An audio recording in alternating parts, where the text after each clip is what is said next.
नमस्कार, स्वागत है आपका फिर से रंगरेजी में डॉक्टर रचना यदुवंशी के साथ। आज कहानी थोड़ी सी लंबी है, इसलिए भूमिका में कम शब्द, सीधे कहानी पर। कहानी का शीर्षक है बड़ी अम्मी। 5 बच्चों से घिरी बड़ी अम्मी जिस ममता से अपने पल्लू से सबका मुंह पोंछती और सारे बच्चे बस उन्हीं के इर्द गिर्द मंडराते, तो किसी नामालूम को भी कभी विश्वास नहीं हो सकता था कि इनमें से एक की भी बड़ी अम्मी नहीं है। मतलब वो किसी की बड़ी अम्मी नहीं है। मैं एक खुलासा यहाँ पे शुरू में ही कर दूं कि बड़ी अम्मी मुसलमान नहीं थी। दरअसल सब बच्चों की ज़ुबान से घिसकर बड़ी अम्मी के रूप में ही निकलता था, लिहाजा कौमी फ़र्क को प्यार से मिटाते हुए बड़ी मम्मी सबके लिए बड़ी अम्मी बन गई थी। 21 बरस की अल्हड़ उम्र में ब्याह कर आई बड़ी अम्मी भरे पूरे परिवार की बड़ी बहू भी थी। उस जमाने में बहू की सबसे बड़ी डिग्री उसका चिट्टा रंग और नए नक्श हुआ करते थे, तो उसमें बड़ी अम्मी टॉप करती थीं। मैदा सा सफ़ेद रंग, बड़ी बड़ी आंखें और लंबे काले घुंघराले बालों ने बड़ी अम्मी को मोहल्ले की बहुओं में टॉप करा दिया था।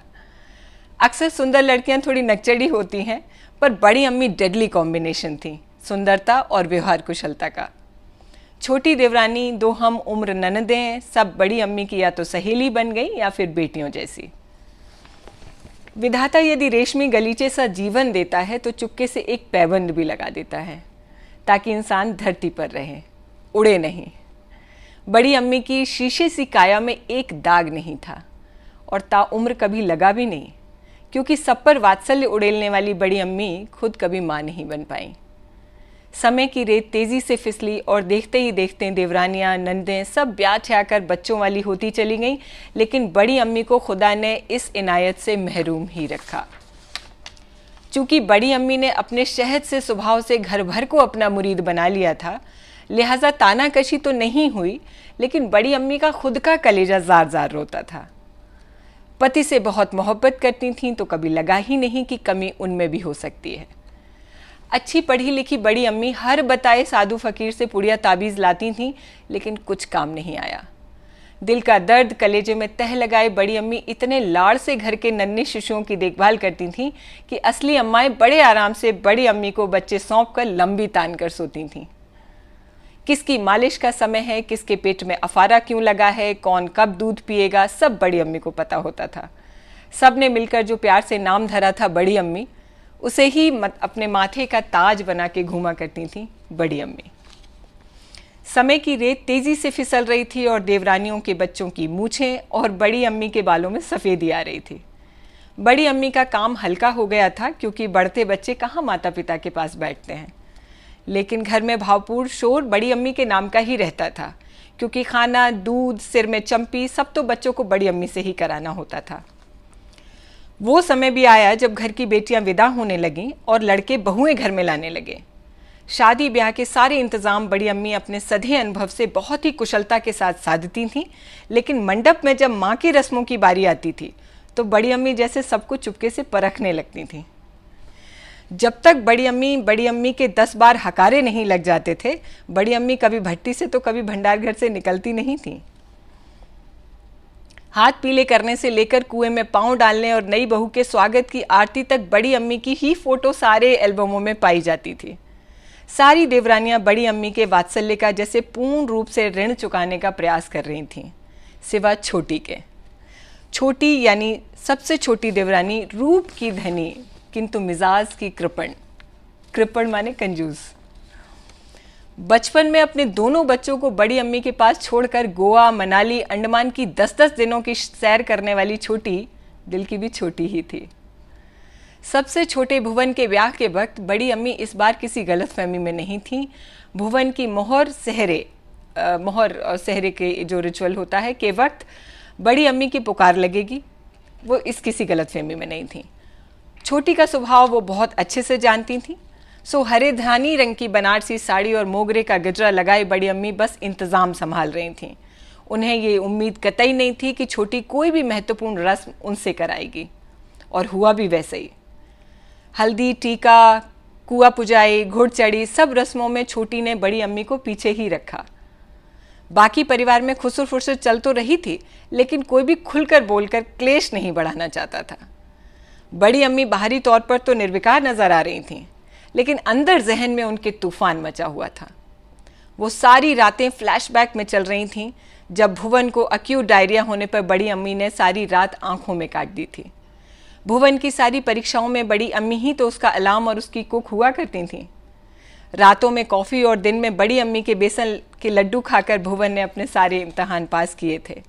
यहाँ तक कि आज जिस कन्या को भुवन शादी करके लाने जा रहा था वो विजातीय होने की वजह से, विजातीय मीन्स दूसरी कास्ट की, विजातीय होने की वजह से परिवार में थोड़े दिन लड़ाई झगड़े का कारण बनी थी।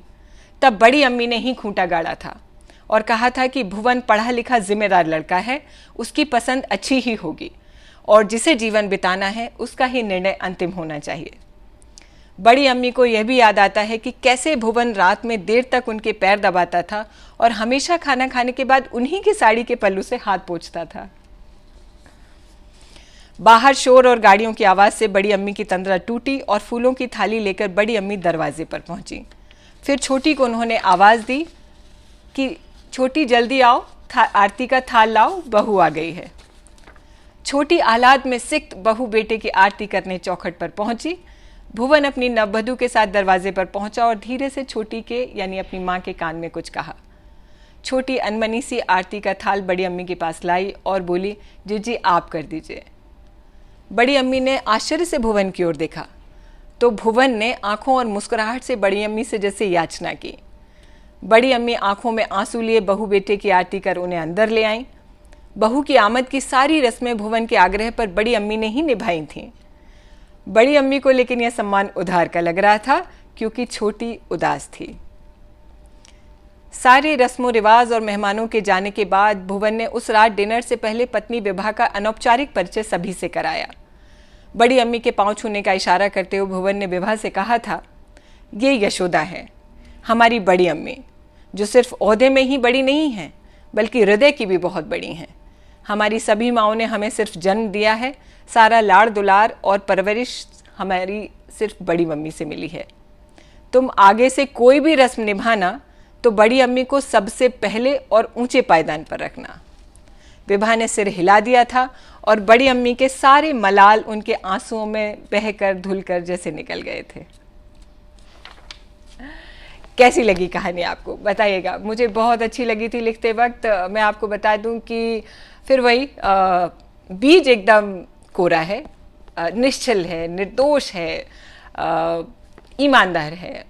उसके बाद की जो शाखाएं हैं और वहाँ मैंने लेखक होने का पूरी लिबर्टी ली है, लेकिन मैंने देखा है ये तो लिखते वक्त मुझे बहुत अच्छा लगा था और मेरा दिल भी जैसे ना एकदम वार्म हो गया था लिख करके। और कहानी जब मैंने लिखी, जब मैंने पूरी कर ली तो मुझे निदा फाजली साहब की गज़लें बहुत पसंद हैं और मुझे उनकी ये गज़ल बहुत बड़ी है। मैं आपको सिर्फ उसका एक मक्ता सुनाती हूँ कि ऐसे लगा, मतलब जब मैंने कहानी लिख ली बड़ी अम्मी तो मुझे लगा कि बिल्कुल ऐसी कोई माँ जब होती है तो वो बड़ी अम्मी होती है।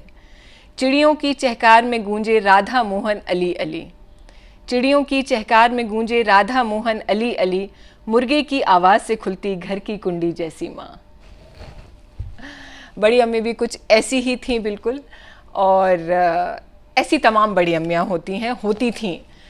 मुझे ऐसे लगता है कि जैसे अब बड़ी अम्मियाँ कम हो गई हैं। पहले मैंने बहुत देखा है कि मतलब लगभग एक कोई माँ होती थी जॉइंट फैमिलीज़ में और बच्चों को सच में पता नहीं होता था बहुत एक होश संभालने के एक पॉइंट तक कि उनकी असली माँ कौन है, इतना लाड़ दुलार उन्हें मिलता था। लेकिन ऐसा नहीं है। अगर जब मैं आकलन करती हूँ तो मुझे लगता है कि बड़ी अम्मी भी कम हो गई हैं अब और छोटी भी ज़्यादा हो गई हैं और ट्रस्ट डेफिसिट दोनों तरफ से है। मतलब बहुत आसानी से कोई बड़ी अम्मी नहीं बनना चाहता और बहुत आसानी से कोई अपने बच्चों को बड़ी अम्मी को देना भी नहीं चाहता। लेकिन चीज़ें मुझे लगता है घूम फिर के फिर जैसे समय का चक्र पूरा हो रहा है। जैसे मुझे हमेशा लगता है कि मेरी सास ने, मेरी मदर इन लॉ ने मेरे बच्चों की परवरिश में जो योगदान दिया, मैं उसको हमेशा दिल से प्रणाम करती हूँ। तो फिर आते हैं लौट के वहीं वापस। कैसी लगी कहानी मुझे ज़रूर बताइए, कमेंट्स में, टिप्पणियों में ज़रूर लिखिए। कोई ऐसी बड़ी अम्मी आपके आसपास हों वो भी मुझे ज़रूर बताइएगा। और हाँ, ये मैं जाते जाते कह के जाऊंगी कि मेरे सब्सक्राइबर बहुत, मतलब जो फिगर है मेरे सब्सक्राइबर का, वो मुझे मैं आपको बताऊं कि मुझे बहुत संतुष्टि है, बिकॉज वो बिना किसी जोड़ तोड़ के, बिना किसी मार्केटिंग गिमिक्स के, वो मेरे अपने लोग हैं जो मुझे सुन रहे हैं और मुझे प्यार दे रहे हैं। लेकिन मार्केट में हूँ मैं चूँकि, तो आप ज़्यादा से ज़्यादा स्प्रेड करिए, सब्सक्राइबर मीन्स और होने चाहिए। बस इसी इल्तजा के साथ आपसे विदा लेती हूँ। अगली बार जल्दी ही आपसे मिलती हूँ किसी नई कहानी, किसी नए किस्से के साथ रंगरेजी में। नमस्कार।